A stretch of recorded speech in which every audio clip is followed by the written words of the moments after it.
Bonjour, dans l'enregistrement suivant, je vais vous expliquer comment tracer les rotations et quelles sont les propriétés des rotations. Pour ce faire, on va commencer dans ton cahier de notes à la page 37. Premièrement, je vais te demander de souligner les informations importantes. La rotation, c'est une transformation qui permet d'obtenir une figure-image qui a les mêmes dimensions que la figure initiale. Et le déplacement d'une rotation est toujours identifié par son centre. Donc, j'ai besoin, si je ne te donne pas le centre, tu ne peux pas faire la rotation.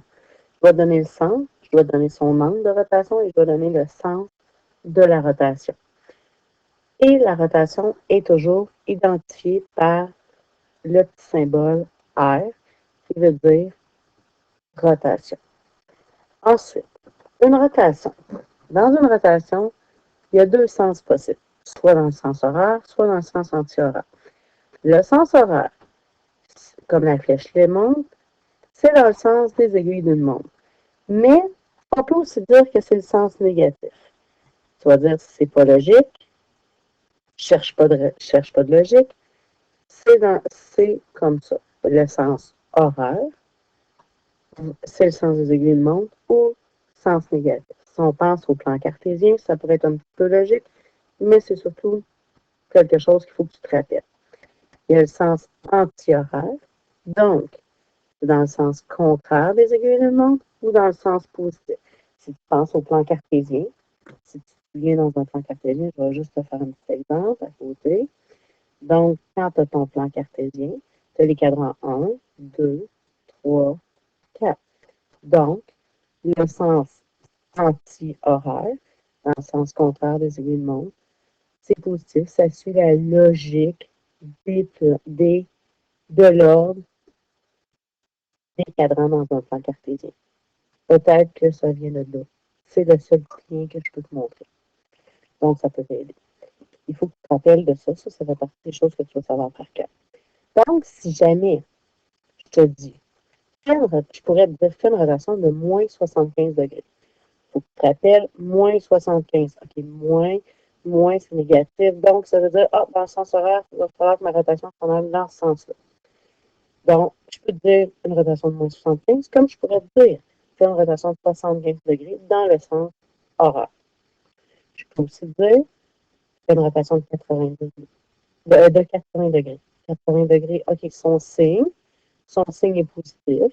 Donc, si son signe est positif, ça veut dire qu'il va falloir que je m'en aille dans le sens contraire des aiguilles de montre. Ou je peux dire une rotation de 80 degrés dans le sens anti-horaire. Donc, si je te mets le mot horaire et anti-horaire, c'est plus facile de s'en rappeler, de le voir. Si je te mets juste les signes devant le nom, il va falloir que tu te rappelles qu'un moins veut dire horaire et qu'un positif veut dire anti-horaire. Donc, il y a des étapes à suivre pour faire une rotation. On va commencer avec la figure qui est ici. Si tu remarques, ici, c'est marqué effectuer une rotation de moins 80 degrés autour du centre. Donc, j'ai mon centre ici, ça va bien. J'ai ma figure. Et j'ai un moins. Donc, le moins va vouloir dire sens horaire. Il va falloir se rappeler. Ça veut dire que sens horaire, ça veut dire que ma figure, elle part d'ici. Premièrement, qu'elle part par là, dans ce sens-là. Ça, c'est important parce que quand tu veux vérifier, il faut que tu te rappelles, ah oui, OK, elle s'en va dans le bon sens, OK, j'ai bien fait les choses. Première étape, avec ton compas, trace des cercles passant par chacun des sommets de la figure. Donc, pour tracer des cercles, l'instrument C, je prends mon compas.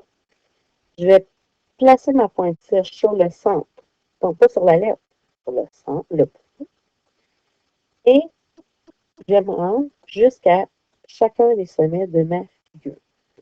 On va commencer par le sommet C. Il faut que je m'assure d'être vraiment sur le sommet. Une fois que je suis sûre que je suis sur le sommet, je trace un cercle complet. Ensuite, je vais me déplacer et je vais aller au sommet. Il n'y a pas d'ordre pour le sommet. L'important, c'est de toutes les faire.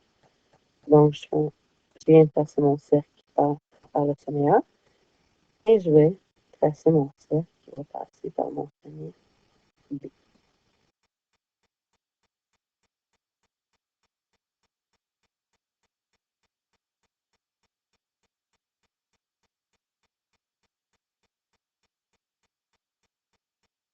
C'est important d'être précis.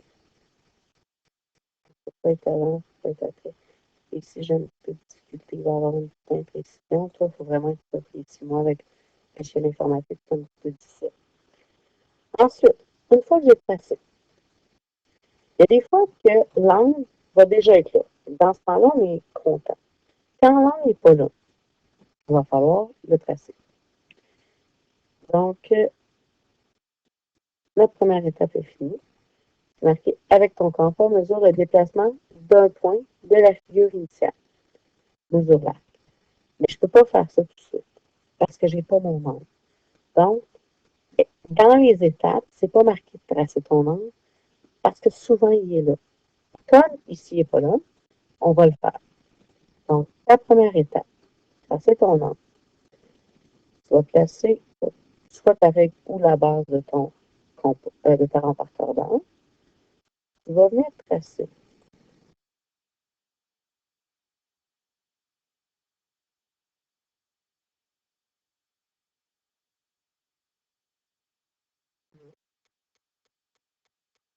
Il faut que ça soit droit. On part du centre haut.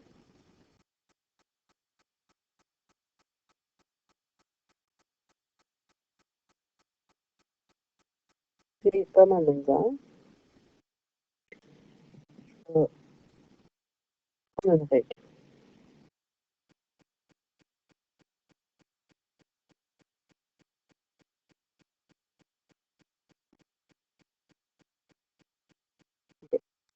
Ensuite, je veux un angle de 80 degrés. Le sens n'a pas d'importance pour le moment, autant qu'il soit de 80. Donc, je me place ici. C'est important de prendre le bon, parce que j'ai 180 ici et le 0. C'est le 0 ici qui touche à ma ligne. Donc, je pars d'ici et je me rends jusqu'à 80 degrés. 80 degrés ici, donc je vais faire une petite barre pour dire que c'est jusque-là qu'il va falloir que je me rende. Ensuite, je vais prendre ma règle. J'ai compris qu'avec ma règle, ça allait mieux se mesurer. Je vais me placer ici et je vais me rendre jusqu'à temps que j'arrive ici. Je vais bouger.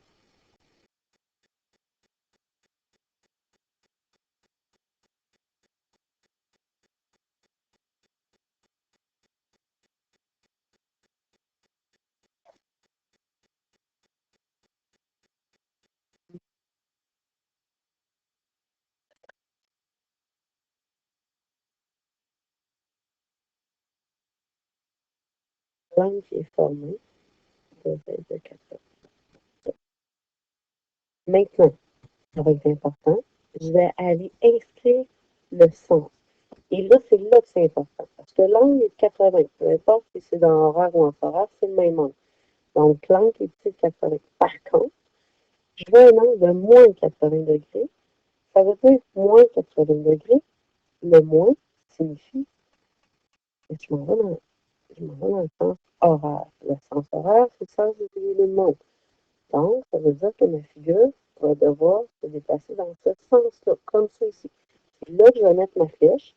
Je vais dire ma rotation s'en va en R, pour dire rotation, s'en va dans ce sens-là, de 80 degrés. Une fois que j'ai fait mon angle, là, je vais pouvoir, avec mon compas, déplacer les points. Comment je vais déplacer les points? Là, c'est pour comprendre. Ça, c'est un peu comme si c'était le soleil. Et ça, c'est les planètes qui gravitent autour. La planète A, la planète C, puis B. La planète A peut se déplacer juste sur ce cercle-là. La planète C peut se déplacer juste sur ce cercle-là. Et la B, juste sur celui-là. Fait là, il va falloir que je vois de combien elle peut se déplacer.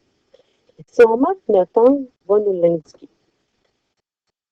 Le point A, si je m'en viens ici, je vois, mettons que le point ici, il se rendrait là. Donc, ça, c'est la longueur de son déplacement. C'est ce que je vais faire. Je vais prendre mon compas et je vais mesurer la longueur de déplacement sur mon arc. Donc, ici, ça c'est la longueur du déplacement. Ça veut dire que c'est dans ce sens-là. Ça, c'est important. Là, je vais venir me placer sur le point A. Et il ne faut pas oublier. Il faut tourner dans le sens des éléments. Donc, je tourne comme ça. Et là, je vais faire ma ligne au premier endroit que je vais trouver. Et le premier endroit, ça va être ici. Parce qu'il ne faut pas oublier. Je ne peux pas arrêter là.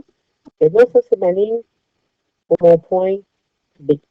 Après ça, ça, c'est ma ligne, mon arc de cercle pour mon point C. Et ici, c'est mon cercle pour mon point A. Donc, je vais faire mon arc ici. Ensuite, je ne peux pas utiliser la même grandeur pour les autres parce que ce n'est pas la même grandeur de déplacement. Donc là, je vais en venir ici. Ça, c'est le point C qui se déplace sur ce cercle-là. Donc, je vais venir mesurer mon point C. Donc, ouvrir jusqu'à ce que j'ai la grandeur de l'arc. Une fois que c'est fait, je viens me placer sur C. Je ne peux pas m'en aller dans ce sens-là parce que je ne serai pas dans le sens de rotation. Je vais m'en aller dans le sens antoral. Et moi, je veux moins 80. Moins 80, je sais que c'est sens horaire. Donc, je vais tourner en sens horaire. Et là, je vais arrêter au premier moment. Je vais trouver le cercle où le point C passe. Donc, c'est pas celui-là, c'est celui-là. Donc, je vais faire mon arc. Et là, je ne peux pas garder la même grandeur pour le point B parce que le déplacement sur le cercle n'est pas le même. Donc, je vais en venir ici.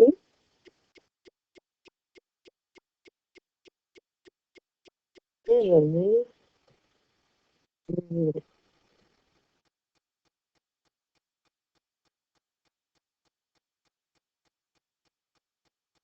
Et je vais pouvoir venir placer.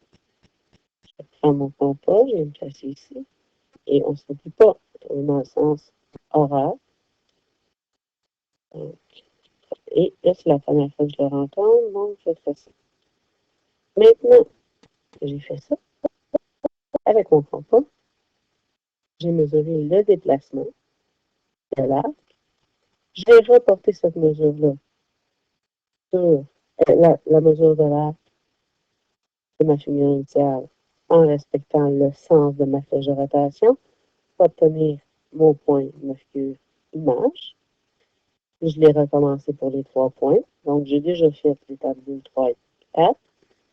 Maintenant, je suis rendue à l'étape 5. Je relie tous les points obtenus de la figure image. Donc, c'est à ce moment-là que tu vas prendre ta règle et tu vas venir les relier. J'aurais pu les relier au fur et à mesure que j'en avais fait 2. Je vais attendre à la fin. Et en dernier, ce que tu aurais pu faire avant, il n'y a pas de problème, je vais identifier mes sommets. C'est ma figure initiale, ma figure image. Le point A, il s'est déplacé jusqu'ici. Et donc, dans ma figure image, il va s'appeler A'. Le point C, il s'est déplacé jusqu'ici. Donc, dans ma figure image, il s'appelle C'. Le point B, ça s'est déplacé jusque-là. Ma figure image s'appelle C'. Donc, j'ai obtenu une figure image qui a les mêmes dimensions que ma figure initiale. J'ai tourné de moins 80 degrés, parce que moins, il faut se rappeler que ça veut dire quand j'ai un signe négatif, je m'en vais dans le sens des aiguilles de montre. Donc, j'ai tourné dans le sens horaire. Et j'ai maintenant obtenu la rotation.